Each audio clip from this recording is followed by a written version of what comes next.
ஜனாதிபதி தேர்தலில் களமிறங்கும் நாமல் ராஜபக்ச இன்று வெளியாக உள்ள அறிவிப்பு. திருமலையில் இடம்பெற்ற சர்வதேச பழங்குடியின தின நிகழ்வு. மன்னாரில் அபகரிக்கப்படும் மக்களின் காணிகள் ஜனாதிபதியிடம் விடுக்கப்பட்டுள்ள கோரிக்கை. சுமந்திரன் தனிநபர் பிரேரணையாக சமர்ப்பித்த மாகாண சபைகள் தேர்தல் சட்டம் 2ஆம் வாசிப்பு நிறைவேற்றம். ரணிலுக்கு ஆதரவளிக்காதவர்களை அமைச்சு பதவியில் இருந்து விலக்க நேரிடும் காஞ்சன விஜயசேகர. ஜனாதிபதி தேர்தல் களம் மொட்டு கட்சியை புறக்கணித்த தம்மிக்க. வெதுப்பக உற்பத்தி பொருட்களின் விலை குறைப்பு வெளியாகியுள்ள தகவல்.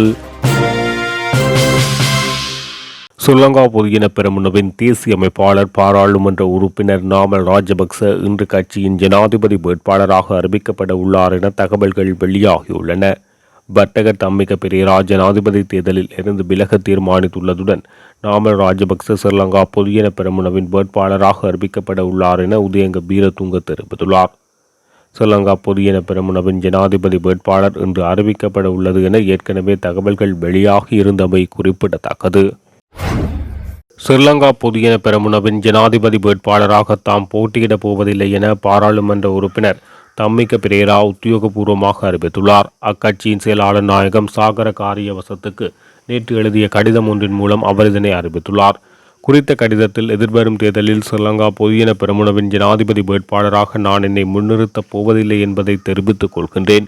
வேட்புமனுவில் இருந்து நான் விலக வேண்டிய தனிப்பட்ட காரணங்களை கவனமாக பரிசீலித்து இந்த முடிவு எடுக்கப்பட்டுள்ளது. கட்சி தலைமை மற்றும் உறுப்பினர்கள் என் மீது காட்டிய நம்பிக்கையும் ஆதரவையும் நான் பாராட்டுகின்றேன். என்னால் முடிந்த அளவு கட்சியை ஆதரிப்பதில் உறுதியாக இருக்கின்றேன் என மேலும் குறிப்பிட்டுள்ளார். திருகோணமலை மாவட்ட குவேனி பழங்குடி அமைப்பின் ஏற்பாட்டில் சர்வதேச பழங்குடியின தினத்தை முன்னிட்டு மூதூர் பிரதேச செயலாளர் பிரிவுக்குட்பட்ட நீனாக்கேணி மலைமுந்தல் கிராமத்தில் உள்ள முருகன் ஆலயத்தில் கரையோர பழங்குடிகளுக்கான தினம் நேற்று அனுஷ்டிக்கப்பட்டது. குறித்த நிகழ்வில் பழங்குடி மக்கள் தங்களின் வாழ்க்கை முறையோடு ஒட்டியதாக மேளதாளங்களோடு பாடல் பாடி அதிதிகளை அழைத்து வரவேற்கப்பட்டனர். இதன்போது பழங்குடி பூஜை பாடலும் இடம்பெற்றது. அத்தோடு பழங்குடியினரின் முக்கிய உணவான மரவள்ளி கிழங்கு நேற்றைய நிகழ்வில் பகிர்ந்தளிக்கப்பட்டது. அத்தோடு பழங்குடியின மக்கள் எதிர்நோக்கும் பிரச்சினைகள், தமது கோரிக்கைகள் உள்ளிட்டவர்களை திருகோணமலை, மட்டக்களப்பு மாவட்ட பழங்குடியின தலைவர்கள் இணைந்து வருகை தந்த அதிகாரிகளிடம் கையளித்தனர். குறித்த நிகழ்வில் மட்டக்களப்பு மாவட்ட பழங்குடியின தலைவர் நல்லதம்பி வேலாயுதம், திருகோணமலை மாவட்ட பழங்குடியின தலைவர் நர்ராசா கனகரட்னம், மனித உரிமை ஆணைக்குழுவின் திருகோணமலை மற்றும் மட்டக்களப்பு மாவட்ட பிராந்திய இணைப்பாளர் ALM இசுதீன், மூதூர் உதவி பிரதேச செயலாளர் ரொசானா ரசீம், கிழக்கு மாகாண சுற்றுலா பணியகத்தின் பணிப்பாளர் மதன், மாவட்ட கலாச்சார உத்தியோகத்தர், மூதூர் பிரதேச செயலக அதிகாரிகள் மற்றும் பழங்குடியின மக்கள் கலந்து கொண்டனர். மன்னாரின் மக்களின் காணிகள் அபகரிக்கப்பட்டு வரும் நிலையில் பாதிக்கப்பட்ட மக்களுக்குரிய தீர்வை பெற்றுக் கொடுக்க ஜனாதிபதி ரணில் விக்ரமசிங்க முன்வர வேண்டுமென மன்னார் பிரஜைகள் குழுவின் தலைவர் அருத்தந்தை S. மார்க்கஸ் அடிகளார் கோரிக்கை விடுத்துள்ளார். மன்னார் மாவட்ட மக்கள் எதிர்கொள்ளும் பல்வேறு பிரச்சினைகள் குறித்து விசேட ஊடக சந்திப்பு நேற்றைய தினம் மதியம் பிரஜைகள் குழு அலுவலகத்தில் இடம்பெற்றது. இதன்போது கலந்து கொண்டு கருத்து தெரிவிக்கையில் அவர் இதனை தெரிவித்துள்ளார். மன்னார் மாவட்டத்தில் கடந்த 5 வருடங்களுக்கு மேலாக கனியமணல் அகழ்வு திட்டத்தை முன்னெடுப்பதற்கான பாரிய முயற்சிகள் இடம்பெற்று வருகிறது. பல்வேறு கம்பெனிகளால் இறுதியில் ஒரு கம்பெனி ஒன்று கனியமணல் அகழ்வுக்காக மன்னார் மாவட்டத்தில் கால் பதித்துள்ளது. குறித்த கம்பெனி குறித்த இடத்தை கையகப்படுத்தி கொள்ள அனுமதி வழங்க பல்வேறு நடவடிக்கைகள் இடம்பெற்று வருகிறது. மக்கள் சார்பாக நாங்கள் பொது அமைப்புகள் பல்வேறு எதிர்ப்புகளை தெரிவித்து வருகின்ற போதும் குறித்த நடவடிக்கையை செயல்படுத்த பல்வேறு அரச நிறுவனங்களின் முயற்சியுடன் வேலை திட்டங்கள் முன்னெடுக்கப்பட்டு வருவதாகவும், எதிர்வரும் 14ஆம் தேதி கனியமணல் அகழ்வு செய்யப்படவுள்ள இடங்களை நில அளவீடு செய்ய சுமார் 32 அரசு திணைக்களங்களின் உதவியுடன் முன்னெடுக்கப்பட உள்ளது. இதை மன்னார் மாவட்ட மக்கள் அனைவரும் ஒன்றிணைந்து முழுமையாக எதிர்க்க உள்ளோம். மக்கள் ஒன்றிணைந்து முழுமையாக எதிர்ப்பை காட்ட உள்ளோம். எனவே குறித்த நடவடிக்கை உடனடியாக நிறுத்தப்பட வேண்டும். ஜனாதிபதி இவ்விடயத்தில் தலையிட வேண்டும் என தெரிவித்துள்ளார்.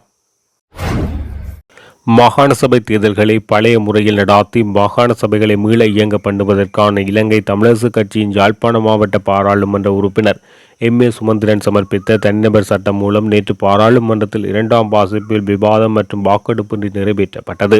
இந்த சட்டமூலம் தொடர்பாக உயர்நீதிமன்றம் செய்துள்ள பரிந்துரைகளை சட்டமூலத்தில் திருத்தங்களாக செய்வதற்காக அது பாராளுமன்றத்தின் சட்டங்களுக்கான நிலையியல் குழுவுக்கு அனுப்பப்படுகின்றது.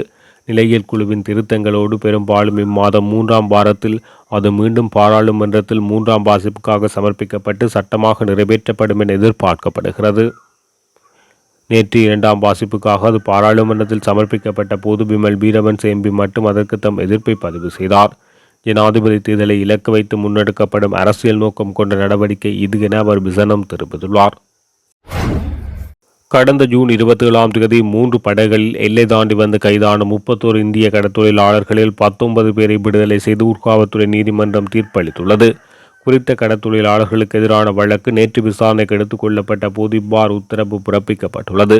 இதற்கமைய 6 வருடங்கள் ஒத்திவைக்கப்பட்ட 24 மாத சிறை தண்டனை என்ற அடிப்படையில் கடற்தொழிலாளர்கள் விடுதலை செய்யப்பட்டுள்ளனர். மேலும் எஞ்சிய 9 பேருக்கு தொடர்ந்து விளக்கமறியல் வழங்கப்பட்டுள்ளது. ஜனாதிபதி ரணில் விக்ரமசிங்கவுக்கு ஆதரவளிக்காமல் அமைச்சு பதவிகளில் இருப்பவர்கள் எதிர்காலத்தில் அந்த அமைச்சு பதவிகளை விட்டு விலக நேரிடும் என எதிர்பார்ப்பதாக மின்சாரம் மற்றும் எரிசக்தி அமைச்சர் காஞ்சன விஜயசேகர தெரிவித்துள்ளார். ஸ்ரீலங்கா பொதுஜன பெரமுன ரணில் விக்ரமசிங்கவுக்கு ஆதரவு வழங்குவது புதிய விடயம் அல்ல எனவும் 2 வருடங்களுக்கு முன்னைய கட்சி எடுத்த தீர்மானம் அது என குறிப்பிட்டுள்ளார். கட்சிக்கு அப்பாற்பட்ட கட்சிகளின் கருத்துக்கேற்ப கட்சியின் பணிகள் நடைபெறுவதால் இன்று கட்சியில் காணப்படுகின்றது என்றார். கட்சி பல துண்டுகளாக பிரிந்து கிடப்பதாகவும் இப்படியே போனால் மிக சொற்பமே மிஞ்சும் எனவும் இனிவரும் காலங்களில் பொதுச் செயலாளர் மட்டும் கட்சியில் இருப்பார் என தெரிவித்துள்ளார். பொதுஜன பெரமுனவினால் ஜனாதிபதி வேட்பாளராக முன்னிறுத்தப்படுவதற்கு தம்மிக பெரேராவின் தகுதிகள் தொடர்பில் சிக்கல் நிலவுவதாக அமைச்சர் தெரிவித்துள்ளார். வெதுப்பக உற்பத்தி பொருட்கள் மற்றும் அரிசி விலை குறைக்கப்பட்டதன் பலன் இன்னும் நுகர்வோருக்கு கிடைக்கவில்லை என தகவல்கள் வெளியாகியுள்ளன. குறித்த தகவலை நுகர்வோர் விவகார அதிகார சபையின் தலைவர் DI உடுவார தெரிவித்துள்ளார். சந்தையில் வெதுப்பக பொருட்கள் உட்பட சகல பொருட்களின் விலையையும் காட்சிப்படுத்துவது கட்டாயமாக்கப்பட்டுள்ள நிலையில் பொருட்களின் விலையை காட்சிப்படுத்தாத விற்பனையாளர்கள் கண்டுபிடிக்க நாடு தழுவிய ரீதியில் சோதனைகள் இடம்பெற்று வருவதாக குறிப்பிட்டுள்ளார். அரசியல் நாடகத்துக்காக இந்திய இலங்கை மீனவர் பிரச்சினையை அண்ணாமலை கையில் எடுக்கக்கூடாது என அகில இலங்கை தொழிலாளர் சமூகங்கள் கூட்டமைப்பின் தேசிய அமைப்பாளர் NB சுப்பிரமணியம் தெரிவித்துள்ளார். நேற்றைய தினம் அவரது இல்லத்தில் இடம்பெற்ற ஊடகவியலாளர் சந்திப்பில் அவர் இதனை தெரிவித்துள்ளார். இந்திய மீனவர்கள் வெளியிட்டுள்ள கோரிக்கைக்கு அமைவாக இந்திய வெளிவிவகார அமைச்சர் ஜெய்சங்கர் இலங்கை மீனவர்களுடன் ஏற்படுகின்ற பிரச்சினைகளுக்கு நிரந்தர தீர்வு வழங்குவதற்கு மத்திய அரசாங்கம் அர்ப்பணிப்பாக இருக்கின்றது என்ற கருத்தை கூறியதாக பாஜக மாநில தலைவர் அண்ணாமலை ஊடகம் வாயிலாக தெரிவித்தார். தனது அரசியலுக்காக தமிழக மாநில தலைவர் அண்ணாமலை இந்திய எழுபமடி மீனவர்களுக்கு தீர்வு பெற்று தருவதாக வாக்குறுதி அளித்தமை மன வருத்தத்துக்குரிய ஒரு விடயம். உண்மை விடயத்தை அவர்கள் நன்கு புரிந்து கொள்ள வேண்டும். அண்ணாமலை தனது அரசியலுக்காக பேச்சுவார்த்தை ஒன்று நடத்த வேண்டும் என்று இந்திய மீனவர்களை ஏமாற்றுவதற்கான வேலையை நடத்துவதாக நாங்கள் கருதுகிறோம். இறமையுள்ள நாட்டுக்குள்ளே அந்நிய நாட்டவர்கள் அத்துமீறி நுழைவது ஒரு மாபெரும் குற்றமாகும். ஸ்ரீலங்கா என்று அழைக்கப்படுகின்ற இலங்கை கடற்பரப்பினுள் அத்துமீறி எல்லை தாண்டி வருகின்ற இந்திய மீனவர்களால் ஏற்படுகின்ற விளைவின் காரணமாகவே இலங்கை கடற்படை இந்திய மீனவர்களை கைது செய்யக்கூடிய நிலைமை ஏற்படுகிறது, அனர்த்தங்களும் ஏற்படுகிறது. நாங்கள் கேட்டுக்கொள்வது யாதெனில் இந்திய இழுவை படகுகள் 2 மாதங்கள் தமது தொழிலை நிறுத்தி இதய சுத்தியுடன் பேச்சுவார்த்தைக்கு வந்தால் 2016ஆம் ஆண்டு ஏற்படுத்தப்பட்ட உடன்படிக்கைக்கு அமைவாக அதனை தொடர்ச்சியாக பேசி நிரந்தர தீர்வினை ஏற்படுத்துவதற்கு எப்போதும் நாங்கள் தயாராக இருக்கின்றோம். பேச்சுவார்த்தைக்கு இலங்கை மீனவர்கள் எப்போதும் இடையூறாக இருக்க மாட்டார்கள் என்பதை அண்ணாமலைக்கு தெரிவிக்க விரும்புகின்றோம். இந்திய மீனவர்களை இலங்கை கடற்பரப்பில் வரவிடாமல் தடுப்பது அண்ணாமலை மற்றும் வெளிவிவகார அமைச்சருடைய தலையாய கடமையாக உள்ளது. உங்களது நாட்டு படகுகள் எங்களது நாட்டுக்குள் வராமல் தடுப்பதனூடாக நிரந்தர தீர்வினை எட்டலாமே தவிர நீங்கள் நினைப்பது போல் ஒரு அரசியல் நாடக பேச்சுவார்த்தை நடாத்துவது தீர்வளிக்காது என்பதை திட்டவட்டமாக சொல்லி வைக்க விரும்புகிறேன் என தெரிவித்துள்ளார். பிரித்தானிய பிரதமர் கெய்ர் ஸ்டார்மர் மீண்டும் நேற்றிரவு அவசர கோப்ரா கூட்டத்துக்கு அழைப்பு விடுத்துள்ளார். கடந்த ஜூலை 29ஆம் தேதி பிரித்தானியாவின் சவுத்போர்ட் பகுதியில் அக்சல் ருடபகுனா என்ற 17 வயதுடைய சிறுவன் நடாத்திய பயங்கர தாக்குதலை தொடர்ந்து அந்நாட்டில் கலவரங்கள் வெடித்தது.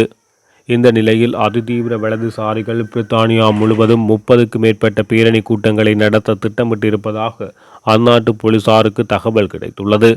குறித்த பேரணிகள் தீவிர வலதுசாரி பேரணிகளின் பெரிய நாளாக இருக்கும் என கருதப்படுகின்றது. இதன்படி அவற்றை கட்டுப்படுத்தும் நோக்கில் பிரித்தானிய பிரதமர் மீண்டும் நேற்றிரவு கோப்ரா கூட்டத்துக்கு அழைப்பு விடுத்துள்ளார். இதேவேளை இந்த அவசர கூட்டத்துக்கு அமைச்சர்கள் உட்பட மூத்த காவல்துறை அதிகாரிகளும் கலந்து கொள்ள உள்ளதாக தெரிவிக்கப்படுகிறது. கோப்ரா என்பது உள்நாட்டு அமைதியின்மை, வெள்ளம் போன்ற அவசர சூழ்நிலைகளில் கையாள்வதற்கு அழைக்கப்படும் ஒரு கூட்டமாகும். எவ்வாறாயினும் நேற்றைய தினமும் கலவரங்களை கட்டுப்படுத்தும் நோக்கில் பிரித்தானிய பிரதமர் கூட்டத்தை கூட்டியிருந்தமை குறிப்பிடத்தக்கது.